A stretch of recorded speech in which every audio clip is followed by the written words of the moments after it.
This is my friend Susan Bless Phillips. Now you hear of the Blesses. Blesses at one time had many, many orchards in Greenford.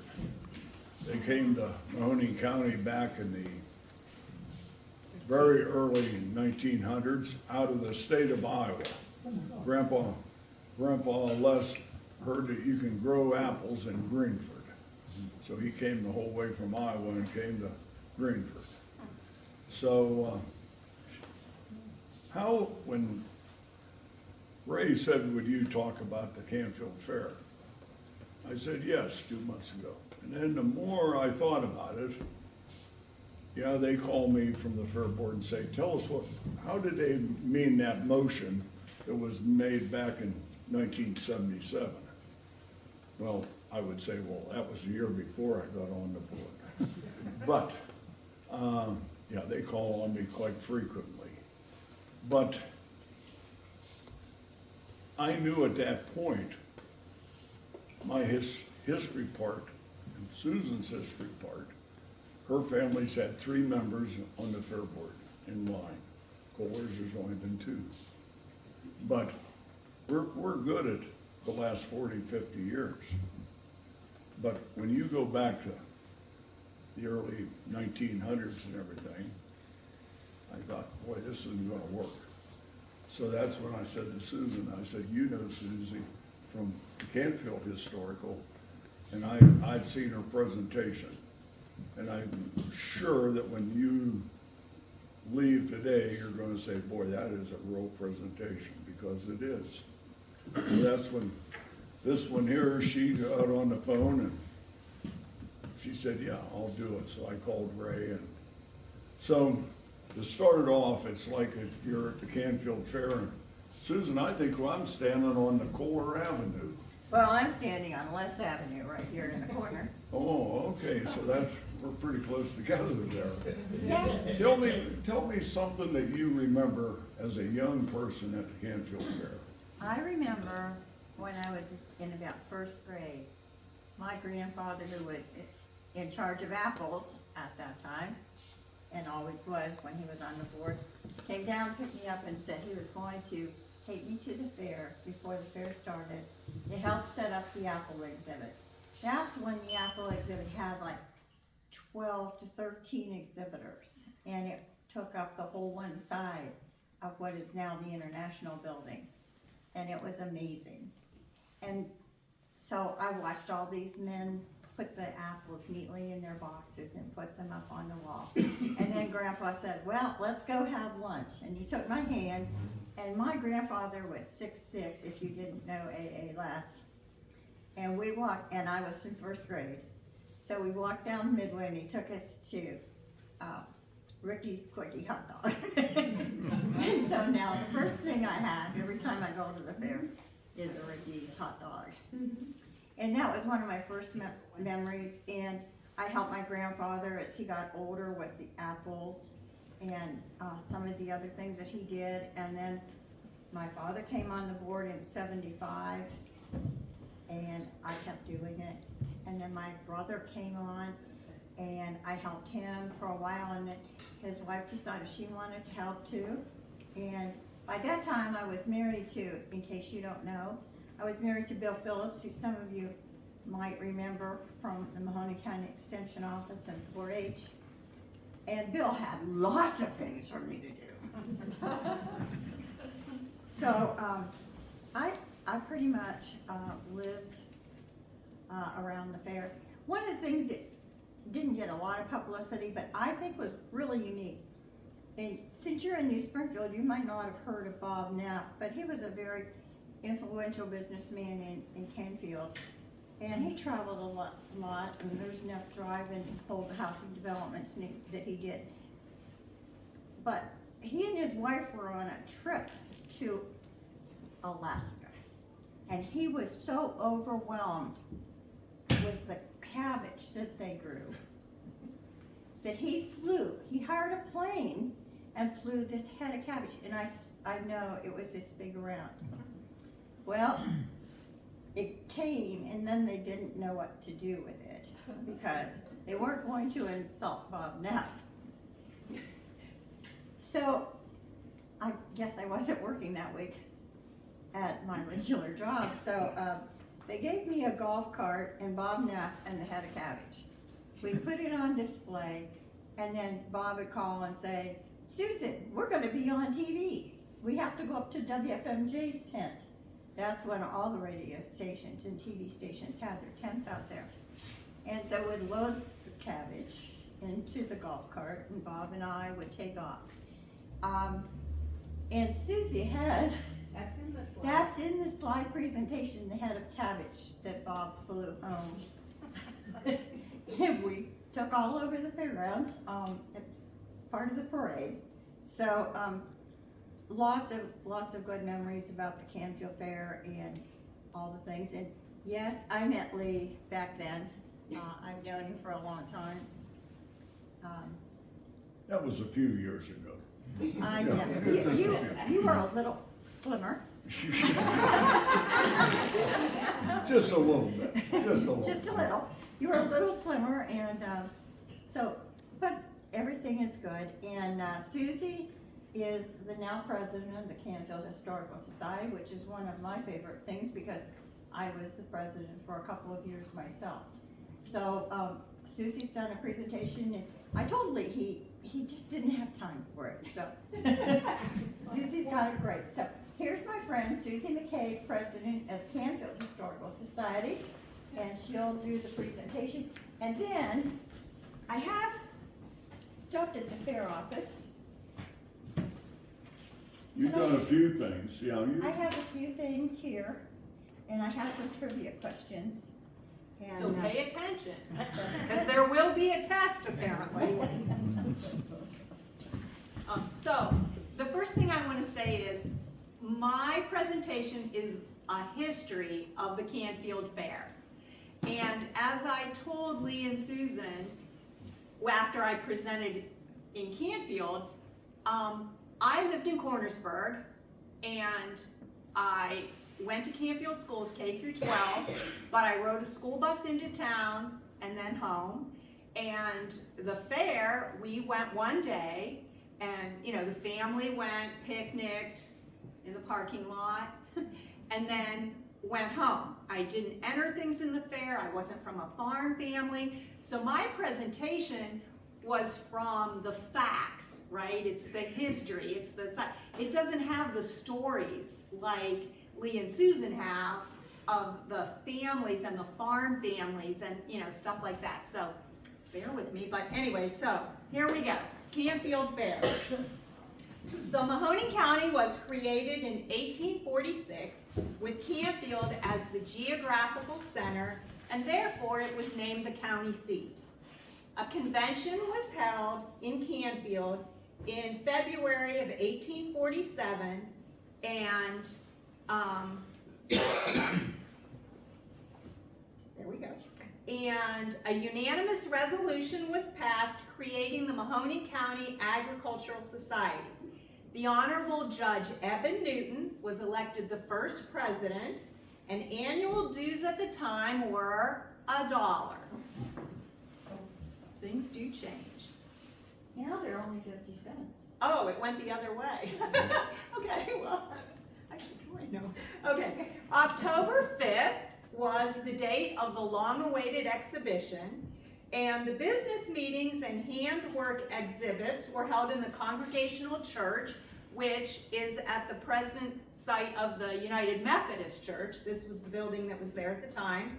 The livestock exhibits were along the street on the green, and Elijah Whittlesey gave the momentous address to the crowd, stressing the importance of agriculture in our society.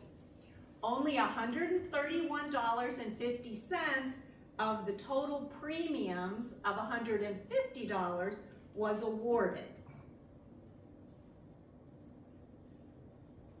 By 1851, the board of directors of the society had sufficient means to purchase a 5-acre tract for the fairgrounds. A board fence was erected around the entire area, and an admission fee was charged to non-members.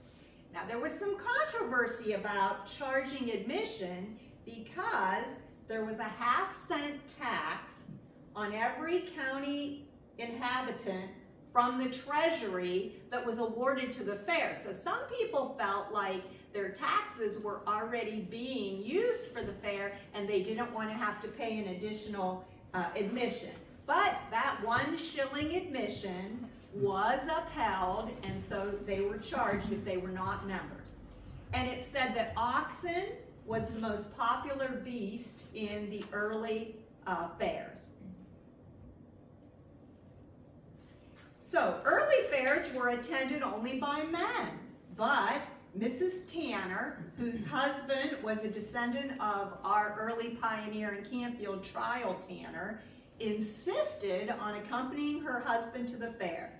And the rest is history. Soon children were coming and a family picnic atmosphere ensued. By 1856, the fair had 7 managers and had been extended to a 3-day event. The great wave of bank failures impacted economic stability across our entire country. And by 1860, the fair treasury showed a debt of $1,200. The fair of 1861 had 1,200 entries, despite the fact that the war was raging between the states. Food concessions had become a regular sight, and crowds had some 30 different grocery and eating stands to choose from. By 1864, the fair was out of debt. And in 1865, we found an interesting little tidbit.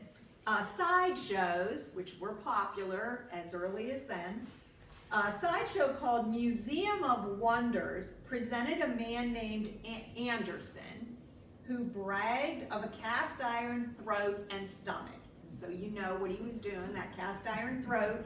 He swallowed 18-inch knives and copious amounts of gravel. And the local newspaper expressed grave concern and fear for the performer's digestion, and they couldn't imagine if he continued swallowing 500 stones a day, how he could possibly survive. However, Anderson showed no ill effects from the act, at least not while he was in Canfield. So, in 1867, admissions to the fair exceeded $1,800. The grounds had been expanded by 4 acres, totaling 11, and in 1868, an additional 3 acres were purchased. Now we're up to 14 acres. The sale of liquor was not permitted on the fairgrounds, and many of you know that that continued right up until very recently, when beer at some of the shows is now available, but not in the fairgrounds. And so Judson W. Canfield, who had been very active in managing the fair, noticed one day that a particular soft drink stand had quite a bit of activity, and it advertised lemonade and coffee. So Mr. Canfield ordered a lemonade, and with one whiff, he exclaimed with an outburst, "Liquor!" and they were immediately shut down.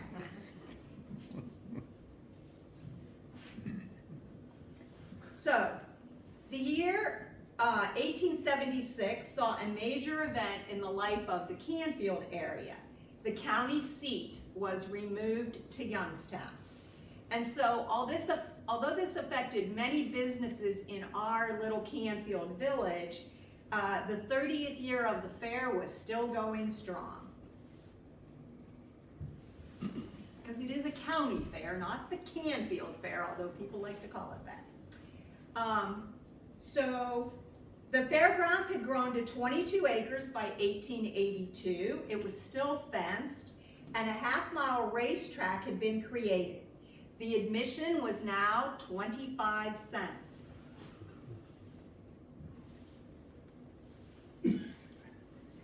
So during the late 1880s and throughout the 1890s, horse racing highlighted the fairs, and the newspapers carried detailed results of all of the races. In fact, they paid more attention to that than they did to the other premiums that were paid for the exhibits. Although we have pages of the Mahoning Dispatch where the entire page lists the names of every single person who received a premium, whether it was, sewing or apples or whatever. Every single premium page of the Mahoning Dispatch would include that. And so you look at this picture closely, if you can see it. The crowds continued to grow, and in 1894, 20,000 people turned out. And even though an additional 20 acres was purchased, it wasn't adequate. And you can see in this picture, people are shoulder to shoulder in that midway where they're at. So the 50th anniversary, or the Golden Jubilee of the fair, experienced extremely inclement weather, and the fair was postponed by 2 weeks. Can you imagine? That would never happen today. A tornado could come through Canfield, and the fair would not be postponed. But if they were able to postpone it that year.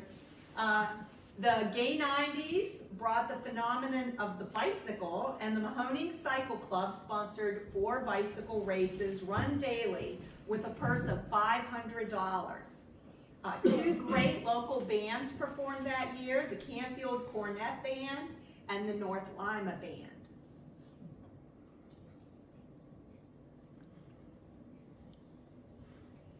So the turn of the century saw a rival for the Mahoning County Fair. The Mahoning and Shenango Valley Fair, later referred to as the Youngstown Fair, was in operation from 1881 until 1901, so about 20 years, on Belmont Avenue, on property that was owned by George Todd. And the competition hurt the bottom line of the Canfield Fair at first, but it endured, and obviously the Youngstown Fair did not. So the 50-cent admission to the Youngstown Fair compared to 25 cents at Canfield made a big difference. And apparently there was a comment made that the farmers would not pay 50 cents. And the response from the directors of the Youngstown Fair was, well, the farmers weren't needed. Apparently he was mistaken, because our fair is still here and theirs isn't. So special excursions on the Erie Railroad brought a lot of people from Youngstown and Warren to the Canfield Fairgrounds during this turn of the century.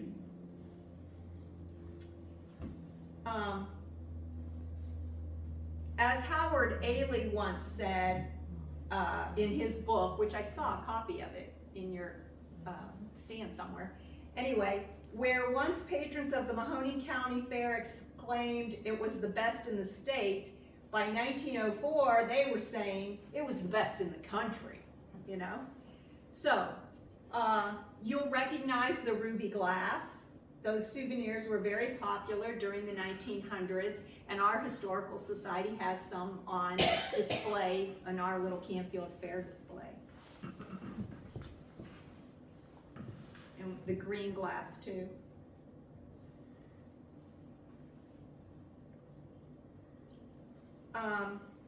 In 1905, and that's what this souvenirs are from 1905, new, faster electric trains were added to the lines between Youngstown, Warren, and Newcastle.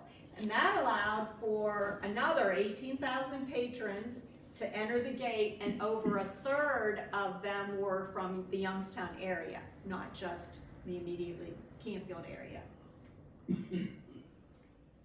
This postcard, which is from about 1906, shows Cora Moore and Nora Ewing and little Ralph Moore enjoying a day at the fair. And Erie Railroad had special excursion trains, and they said it was so crowded that if your hands were in your pockets when you got on the train, you wouldn't be able to remove them until you disembarked. You were like compressed sardines, apparently. One evening on a return trip to Youngstown, the train encountered a thoroughly disconcerting event.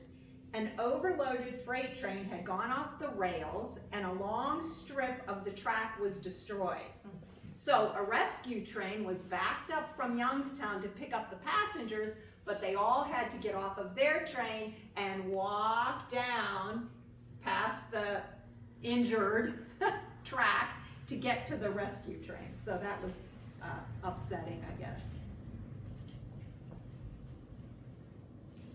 We have another postcard there from about 1906. Now, does anything catch your attention when you look at that picture? Trash. Yes, thank you, the litter. It's like, wow, right? Yeah, that's what I have in my notes, like, look at the litter, you know, but anyway. So we have several postcards from that time period, and yeah, that's kind of what catches our attention. So exhibits and premiums continue to grow, and the premiums rose to about $10,000 by 1914. So from that original $150 in the first year of the fair to $10,000. So the fair had originally been held in October, but it was slowly being moved back to September. And as you can see in the ad here from the Mahoning Dispatch, for the 63rd annual fair, it was held in September.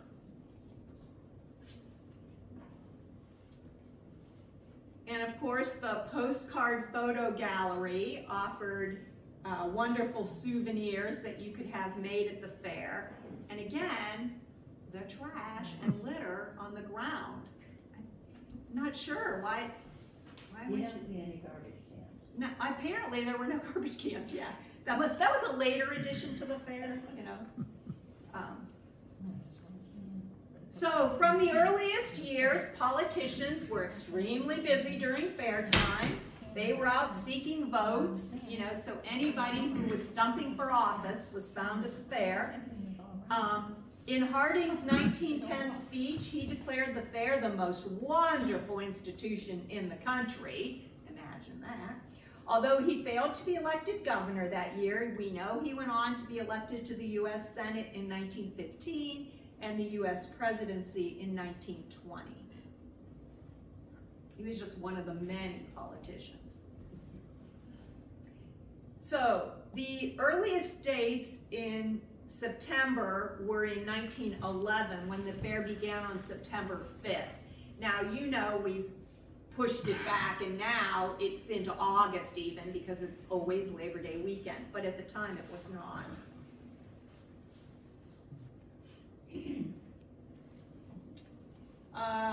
The fair was still 3 days long, and it ran Tuesday, Wednesday, and Thursday. So this photo from 1909 shows the old grandstand, and you see the ad that was in the Mahoning Dispatch. But again, it was middle of the week, Tuesday, Wednesday, Thursday at the time. Oh boy, by 1911, the gasoline age has arrived in full, and estimates were that as many as 300 automobiles were parked around the fair by 1910. And when I say around the fair, that's because there weren't extra accommodations for parking. So the following year, 5 acres was set aside for parking automobiles, because they already have places for carriages and horses, but we need to keep those separate. We don't want to spook the animals, spook the horses.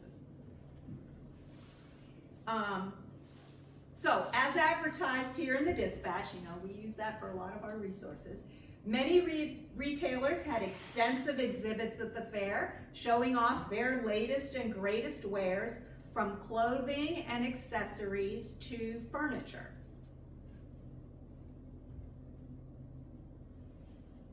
And it's hard to tell that this one here is Strauss-Hirschberg, which of course, even I'm familiar with Strausses. Strauss-Hirschberg was a regular retailer at the fair and created quite a sensation in 1913 with a fashion exhibition of professional living models who were showing off their garments that were available at the store. And as advertised, something new had been added.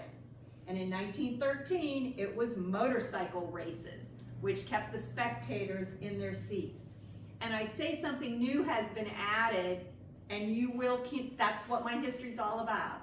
What kept getting added, something new. Canfield Fair is always changing and growing to accommodate, you know, the newest, whatever's happening. So the appearance of Governor Cox and Attorney General Timothy Hogan in 1914 was a great occasion.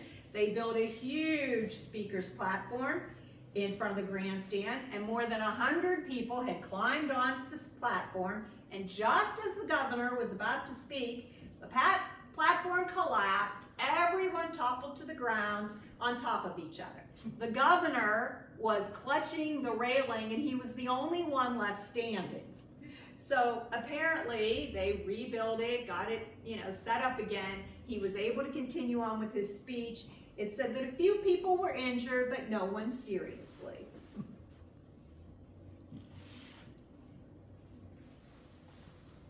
So the juvenile fair, as it was first called, got its start in about 1853, and it has continued in popularity through the years.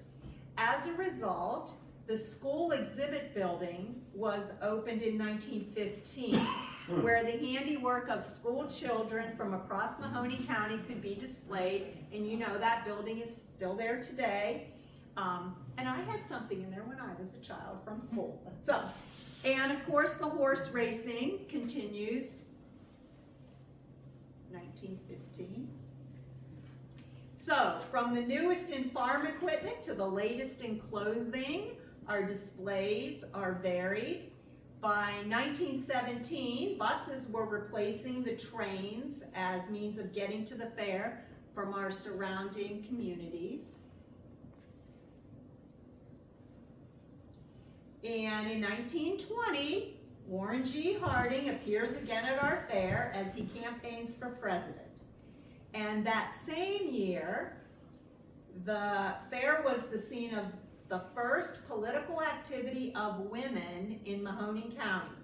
The Women's Suffrage Amendment to the U.S. Constitution was passed in 1919, and the Republican women opened a headquarters and signed up as many women as passed by their tent. Yay.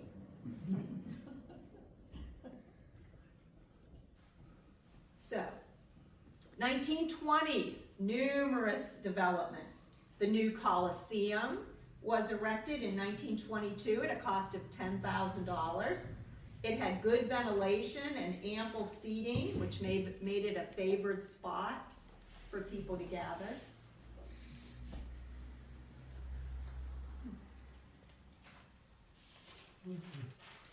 The 1920s saw automobile races added to the Friday night program.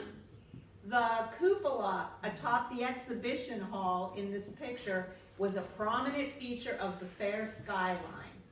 And notice the early Isley's concession stand set up there in front of it.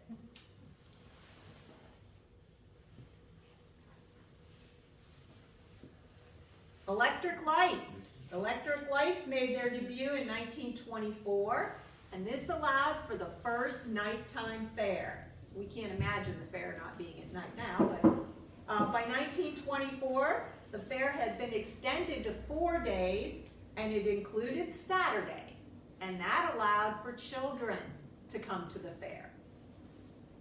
Because remember, when it was back in October, it's already during school. Even when it was in September, it's during school. It's in the middle of the week. It was not set up, and it didn't have nighttime hours yet. So this was a big deal. A new racetrack, a new concrete grandstand, and new pony barns enhanced the 1925 fair. And the special attraction that year was a dog show. Always something new at the Canfield Fair. All right, in 1920, hundreds of automobiles and less than half a dozen buggies were parked on the grounds. In 1921, only one horse and buggy was seen throughout the entire fair. The times had changed. So 20 more acres of parking were added, and interestingly, even as early as the 1920s, enterprising Canfield residents turned their fields into parking lots and charged 25 cents to park. So now it's not 25 cents anymore. All right, so there's the brass band. By 1927, there were 70,000 paid admissions over the course of the 4-day fair. Parades in front of the grandstands were a daily affair. The bands marched, and historical pageants were very popular at that time. A pageant of progress was staged by the schools of Mahoning County in the year 1927. And that's a kind of a close-up of that picture. So Susan mentioned Bob Neff. In addition to farm animals, exotic animals were often part of the show.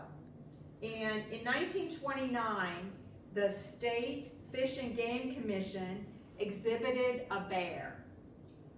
Unfortunately, 13-year-old Bob Neff got a little too close. He was bitten on the hand by the bear, and he had to be treated by the nurses at the County Board of Health on the grounds. Years later, he recalled it as one of the most embarrassing moments of his life.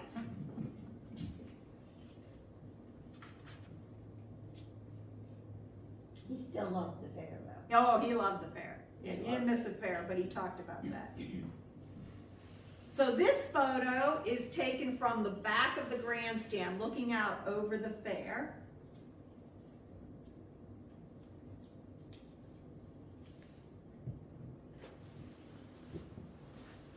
And the fair was a beneficiary of the Works Progress Administration in the 1930s. The new grandstand, a new office for the secretary, considerable improvements to the landscaping were just some of the WPA projects. And interestingly enough, the development of roads leading to the fairgrounds were actually part of the huge program of physical construction. So those roads that were off of the property of the fairgrounds but were in the area were actually part of the WPA. The total acreage in 1935 was 100 acres with 40 acres for parking. And the interesting thing, I guess politically, that had to happen that year is the fair property, which was the Mahoning County Agricultural Society property, had to be deeded to the county in order to receive the WPA improvements. So, you know, that was a big deal, that they had to give the property to the county in order to get the WPA stuff. So outside of Fair Week, the grounds were rented for dog races for a few years, and of course that rental helped clear the Fair Board of any debt that they incurred earlier in the decade. Unfortunately, the legality of dog racing became an issue and it was soon discontinued. But again, Bob Neff is pictured in this picture with other members of the high school football team who were paid to parade the greyhounds around the fairgrounds before the races to show them off. He remembers they were well paid, $15 for a 6-night week in 1935. So for high school guys, I guess that was good. In the late 1930s, the horse pulling contest was renamed the Pig Iron Derby, And the president of Youngstown Sheet and Tube, J.L. Moth, gave the introductory speech and a history of the pig iron industry in Mahoning County. His daughter Olive, pictured in the small picture, christened the first load of pigs with salted water, which represented the salted water the men in the steel mill used to keep from getting dehydrated. Of course, we still call it Pig Iron Derby.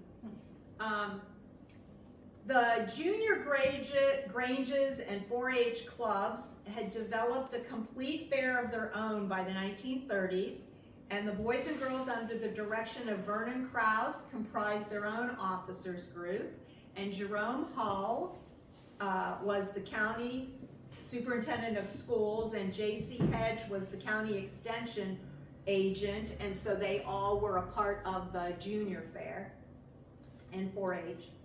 So unusual events always happening at the Canfield Fair, and in 1939 it was a wedding. The Mahoning County Fair Board presented a gift of $100, a ring, flowers, and the preacher to the lucky couple, Margaret Snyder and Randall Ripple.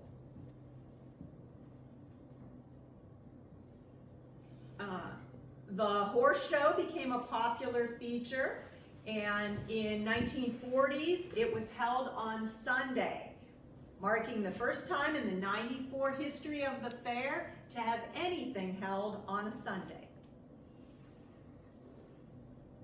Changes just keep happening. In 1944, the sale of stock was permitted on the grounds for the first time, and a number of Black Angus cattle and 30 ponies were sold at auction. The fair is now 5 days long, and $18,000 is set aside for premiums.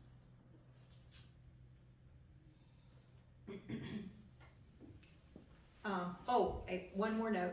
The animals themselves have literally brought forth great effort in making the fair a success. In 1935, a litter of 11 pigs were born on the way to the fair. In 1936, twin colts were born at the fair. And in 1945, a pony breathed its first breath at the fair. And that has continued today, animals being born at the fair. So that's kind of cool. 1945, an Army helicopter, the first ever displayed in the Youngstown area, landed in the infield of the racetrack. And it had a 2-day exhibit featuring taking off and landing from the center of the racetrack. Those articles are from the rotogravure of the Youngstown Vindicator. Several area photos were taken from the helicopter, and in 1941, 20 additional acres purchased for parking, making it about 80 acres. I think this picture is so cool. So I said the large number of cars parked neatly in rows makes its own fair exhibit when viewed from above. And, you know, when Susan was talking about the apples, not as many now, but even when I was a kid, you know, that whole wall of apples just lined up perfectly. And so, you know, it just is such a cool exhibit. And then I see all these cars and it makes me think the same thing, like it was a perfect exhibit, you know? But you have to look at them from the air, I guess. So 1946, Centennial Celebration. It's 100 years, 10 full days of fun, midget car races, a rodeo, a thrill show, horse racing, the symphony orchestra, and more. Of course, the governor had to come and make a speech. People were known to arrive as early as 3 a.m. And admission was now 50 cents. And the sound tower was introduced and operated by the Canfield Junior Chamber of Commerce for the 100th anniversary. Souvenirs from the 100th anniversary celebration are pictured here. We have those at our display. The second century started with the hiring of Homer Miller as the full-time groundskeeper, a job he would hold for over 30 years. And church services were offered on Sunday morning, a tradition that continues today.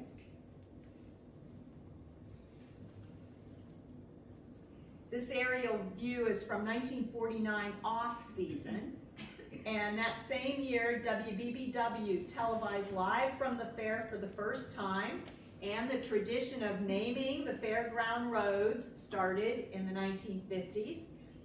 Each paved drive was named for a township or township officials, and they each got to preside at the naming of their individual roads, which was fun. You guys. So the 1951 fair was the first to have an information booth to help fairgoers know where to go. And that popularity of the sound tower as a service was reflected because now they're charging 25 cents to get those announcements made, and people were paying. So, a new 4-H exhibition hall, I think you have that plate in the back too, or one similar to it. A new 4-H exhibition hall was erected in 1949, and 3 years later, the clubs celebrated the golden anniversary of 4-H in Ohio.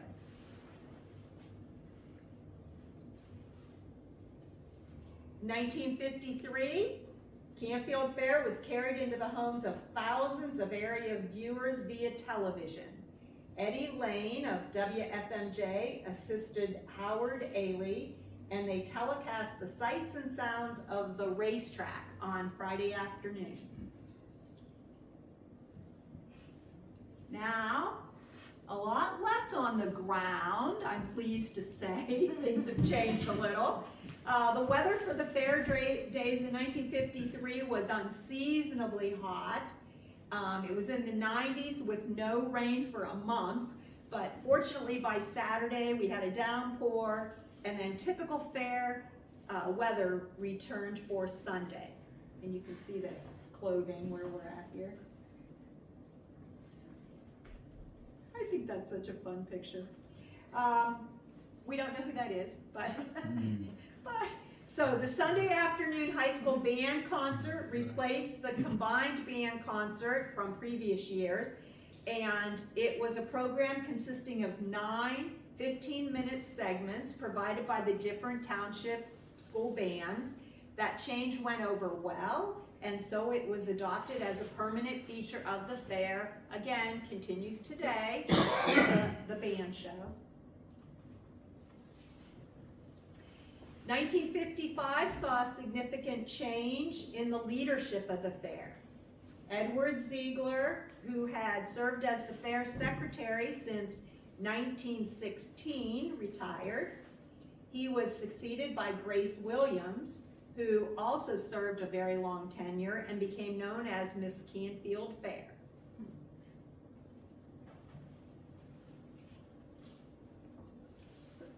So this was interesting. For over 100 years, the fair entertainment consisted of local talent. And director William Kilcawley proposed engaging the Lennon Sisters, nationally known act, for an afternoon and an evening performance for $5,000. When the board was hesitant to approve such a great expense, Mr. Kilcawley personally guaranteed to cover the bill if the receipts from the shows did not. Overflow crowds and the $15,000 in Sunday ticket sales vindicated his decision. The gate admission was also increased from 50 cents to 75 cents that year, and obviously from this point on, fairgoers expected to be entertained by big names. And I think we still expect that. All right, the Big Rock. The Big Rock was embedded in one of the parking lots, and it caught the eye of Mr. Kilcawley. He was the president of Standard Slide Company, and he said it was a most unusual geologic specimen. So Homer Miller was the ground supervisor at the time, and G.F. Howard Company was contracted to move the rock to its present location for fair growers to admire. It was originally estimated to weigh about 12 tons. It did in fact weigh 50 tons, and unfortunately Mr. Kilcauley passed away before the plaque in his honor was put in place on the rock, and that is also still there.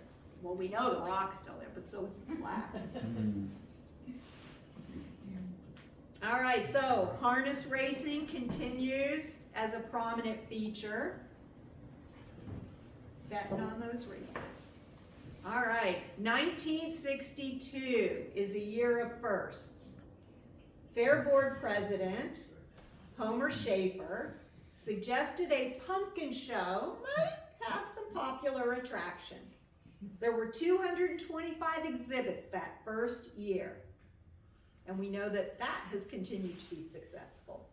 The rooster crowing contest was also a new feature in 1962, and Secretary Grace Williams is credited with suggesting the slogan, "Something to crow about."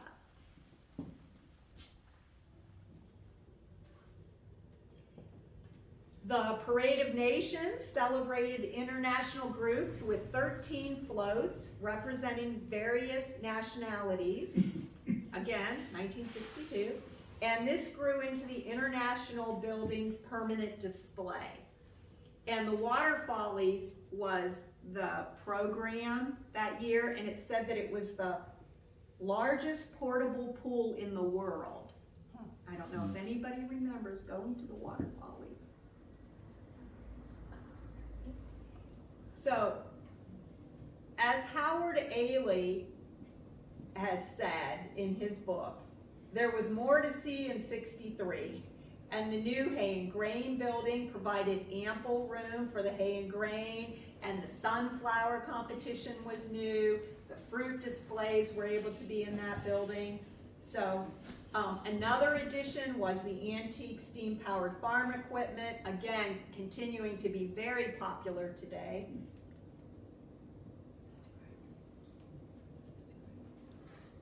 And the grandstand shows continue to thrill fair growers. The thrill ride, you know, that was a big deal in the 60s, the cars that came. And in 1963, Gene Holter's Wild Animal Show shared the stage, and it featured attractions with an ostrich race using local disc jockeys as the jockeys. And apparently the birds were not real cooperative, and you'll remember, I think, this local personality, his name was Barney Bean. Well, apparently his ostrich jumped the rail and they had to get after him, so, yeah, crazy. Here's some souvenirs from the 60s. In 1962, the sound tower was moved to the north end of the grandstand. And over the years, several different organizations have manned the booth. The sound tower was muted a few years ago, and only fair officials can make announcements now, and it's mostly only emergency announcements. It remains as an information booth today in that same spot. In 1955, fair directors reported the most asked question at the information booth was, "Where is the sound tower?" that they are the sound tower. The Canfield Historical Society mans that today. We've done it for numerous years. And our most asked question is, where is the nearest ATM? It's asked nonstop, first thing in the morning till dark. Where's the nearest ATM? So the fair of 1964 went on as usual, but the promotional campaign needed to be redesigned due to a strike at the Youngstown Vindicator. For over 70 years, the Vindy had been a primary source of promoting the fair. And many old-timers will remember Esther Hamilton's daily coverage of the fair in her column Around Town.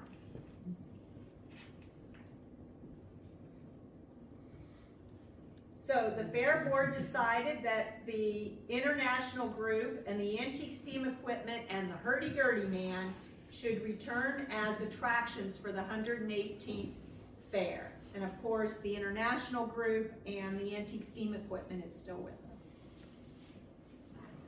us.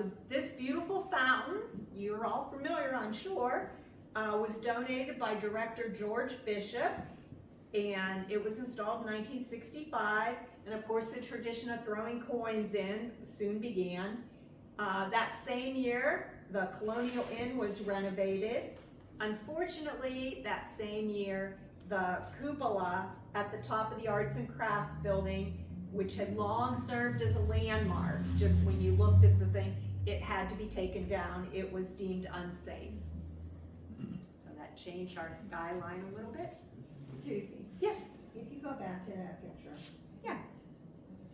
There was a new addition this year, and, a bench was placed alongside there for people to sit down in honor of Doc Snyder, who was a director for many years and part of this organization and donated this building, I believe.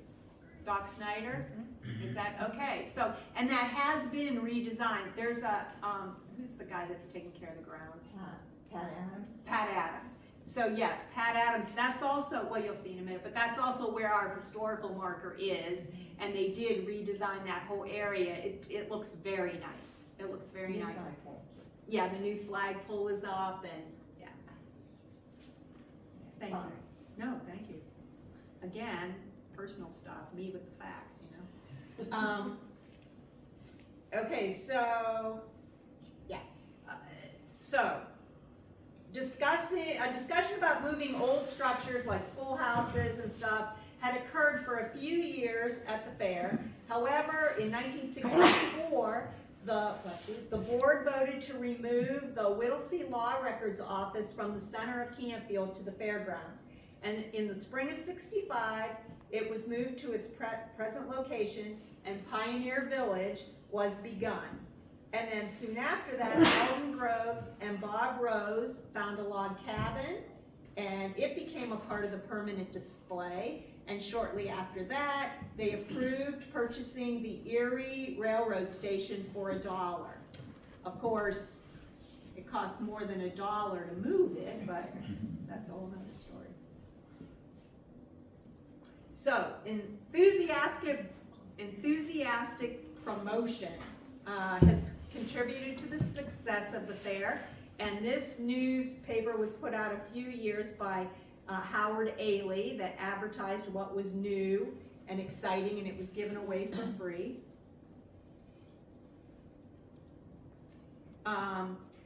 Programs for the 1960s included advertisement for Isley's, which we know was always in that Swiss Chalet, 25 years. Today, that's where you get your Youngstown clothing souvenirs, but it's still there, looking pretty good.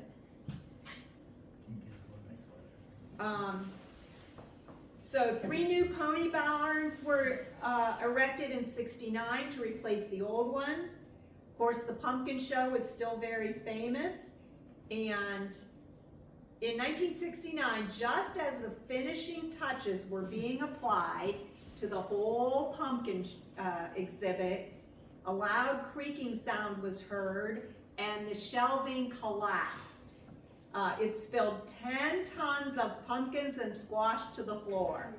Fortunately, no one was hurt, and by the time the fair opened on Thursday, the display had been repaired with none the wiser, except for those that had witnessed the fiasco.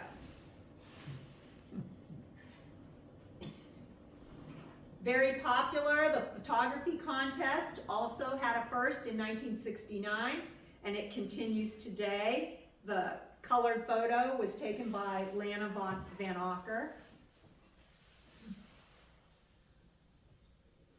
Old McDonald's Baby Farm was newly constructed in 1970, and that same year, the Antique Automobile Show sponsored by the Kiwanis Club was a major success.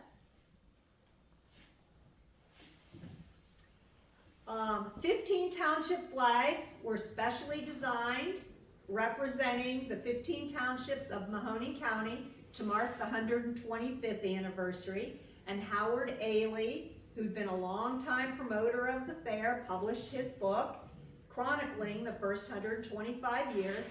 And of course, that was used for me to do this presentation. Grandstand shows continue to entertain the crowds. Harness racing continues to be held on Thursdays and Fridays.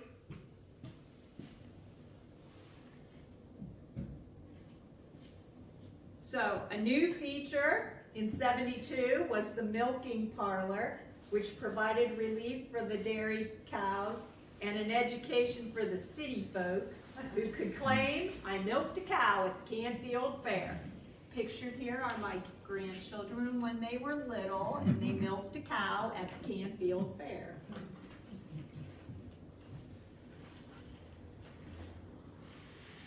All right, so the Rooster Rustlers abducted the 8-foot-tall mascot of the fair in 1976 as a senior class prank.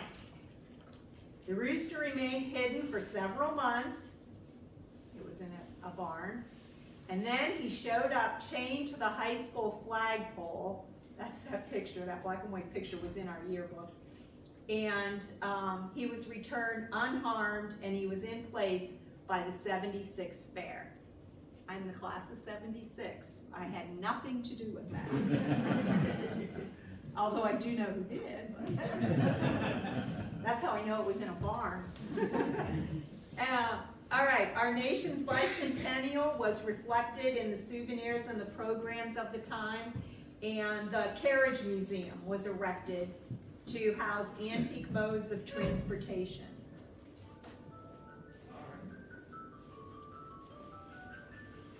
Amusement parks or amusement park rides have been a part of the fair since the early days when Ferris wheels and carousels were popular. Kittyland has been a favorite spot of families for decades. In 1986, Locomotive 301 from Youngstown Sheet and Tube was moved to Pioneer Village and paired with the caboose that had arrived years earlier. The grandstand shows vary from pop to country music. The Monkees appeared in 1987.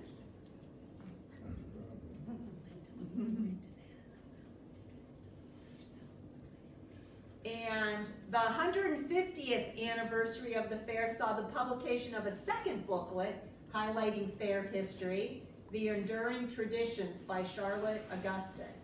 And this includes some of the souvenirs, painted Crocs. They did the painted Crocs for several years. They were popular.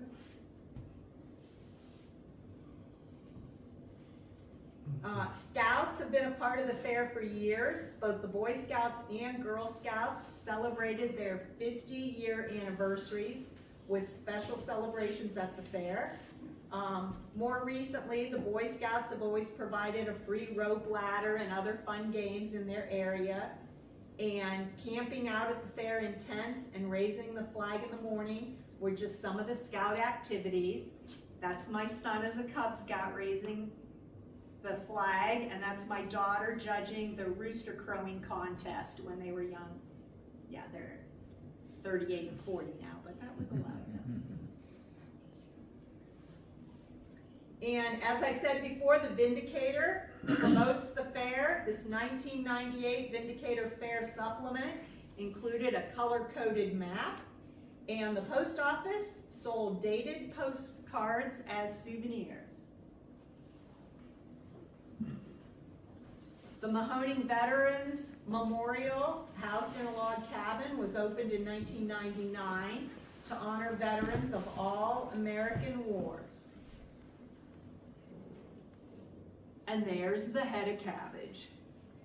So that's a lot of slaw, claimed the Youngstown Vindicator in the 1999 article. And as we heard, Robert Neff was responsible. And there we have Miss Susan Phillips standing there with that head of cabbage. The Alaskan farmer was proud to donate the vegetable, but it did in fact cost $500 to have it shipped here. No expense spared for our fair. So Western Reserve Village, I keep referring to it as Pioneer Village. So now's a good time. You want to tell them why it got changed? A letter was received from an attorney in some western state, and another man had a park and named it Pioneer Village. But he had done the paperwork and he had the exclusive naming rights to that. It was an interesting letter that his attorney had wrote and said within a year, please rename your park. So they went through the process and rechanged it. Yeah, so again, we didn't really have a choice to go from Pioneer Village. Western Reserve Village was a good choice. And it had grown considerably since 1965. As you know, they've continued to add the buildings. And the one thing that was missing was a church. So they decided to build one on site. They hadn't been successful in finding a small old one to be moved. And Western Reserve Village is maintained by a nonprofit and the 501c3. And the landscaping is done by Whole Burn Herb Growers Guild.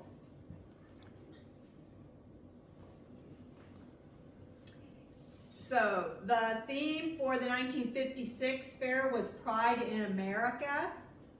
And so I just want to take a minute to mention that in 150 years of the fair, it's grown from tents to permanent buildings, from daytime only to nighttime fairs, from pumps to running water, basically constantly changing with the times.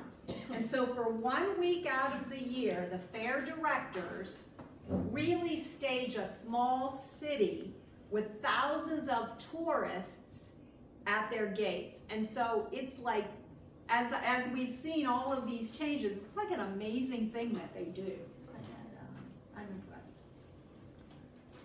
impressed. In 2009, the Canfield Historical Society placed the historical marker on the fairgrounds, and that was financed by Robert and Maxine Neff. Again, constantly looking for new things, and if they're popular, they stay at the fair. So, you know, we've had the photographic little puzzle where they put it all together. We've had the locks, do they call it locks of love? But, you know, the locks on the rooster, those are still there.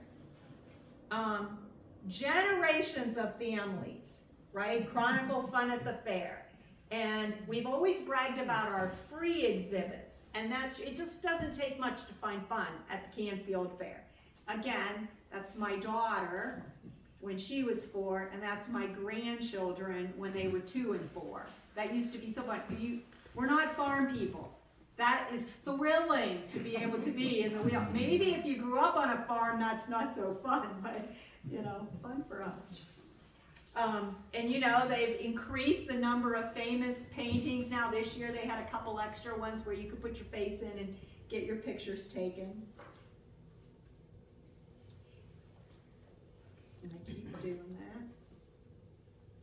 that. And food. Don't we know about the food, right? And ones like Ricky's, Quickies, Dog on a Stick. They've been on that corner since 1948, 4 generations, probably going on 5. Richardson's, DeRusso's, Molnar's, right? 50 years, those same repetitive, and of course there's new ones. And in the corner, the Culligan water tent. I mean, what kid wasn't fascinated by that faucet? How do they do that? And don't forget to pick up your map at the county engineers. Who uses maps? Just us. Kids don't even pick up their maps. All right, and so our newest big thing was the Junior Fair Coliseum building, the new Michael Kuslava. Thank you, Kusalaba Fund Event Center. And you know, 2020, no regular fair because of the COVID pandemic, but the Junior Fair did go on with precautions taken. So, and you know, this building, they rent it out when it's not fair time, so it's a good moneymaker. And of course, the junior fair and 4-H, continuing to build strong values and strong kids. And to celebrate the 175th, they did paint the rooster, right? You still see the roosters, or, you know, in different areas around Mahoning County. And the demolition derby, we know that, and the truck and tractor pulls continue as our Friday and Saturday entertainment. Angels for Animals got a permanent building at the Canfield Fairgrounds. And Director George Bishop's suggestion way back in the day of the buildings being painted white with green roofs continues today. All but one. Oh, which one's not? There's an ugly one down there, that's three, on lobbying dedicated, like. Okay, Down there's one that, it'll soon be white with green. right. They're hearing from me, but they don't do anything, but they both forget me. Well, because that's, you know. And so now we've added the Great Wiener Derby, right? The dog, right? That's taken off. People love it. So that'll continue. And of course, you know, with the event center being built, the antique tractors and the petting zoo and everything got moved to the other corner of the zoo, or other corner of the, it's a petting zoo, other corner of the fair. We now have 353 acres and more than 60 buildings. Premiums continue to be offered for a wide variety of crafts and food. And you know that the old pumpkin barn needed to be torn down, but the new display is wonderful. It's got plenty of room where they moved it, and so I think that was a good choice. And the Hall of Fame is getting a well-deserved home in the new event You center. wanna take a break, let you Yeah. go do your thing, Yeah, the whole thing. the Hall of Fame. The Hall of Fame, I only got two more. The Hall of Fame started 5 years ago, and it isn't, the applications can be received online at the office through the website. Too many people send them in, and it's somebody that has done a lot for the fair. That isn't what the Agriculture Hall of Fame. It's somebody that doesn't have to be a farmer, but somebody that has really contributed to agriculture statewide, Mahoning County-wide, but benefited Mahoning County. So if any of you have somebody in mind, the one year we had 5. Last year we had 2 families. It can be a family, a husband and wife, or it can just be an individual or so forth. But if you have any questions about them, feel free to ask me, call me, or anything. But we do need more people. There's a lot of people that deserve to have that honor. So I did want to bring that up. Well, we forget sometimes it's Mahoning County Agricultural Society, not just Canfield, not just the Canfield Fair. And so the board of directors, that was the most recent, picture that I had. So that Charlotte Augustine in her book says, behind the award-winning success and endurance of the Mahoning County Fair is the commitment and vision of diverse board members. And the minutes of the first meeting in 1847 showed the election of a president, vice president, secretary, treasurer, and 5 managers. Today, we number 17, unless it's changed, 17 fair board managers. They serve without pay, they work throughout the entire year, they remain committed to producing the best county fair in the country. And I'm sure they're working on next year's already. So, to quote Howard Ailey, in his book, a willingness of the Fair Board to meet the changing conditions of the times and to keep pace with the changing picture of tastes and interests has helped maintain the popularity of the fair, and that certainly remains true today. So, we'll see you at the 2026 Canfield Fair.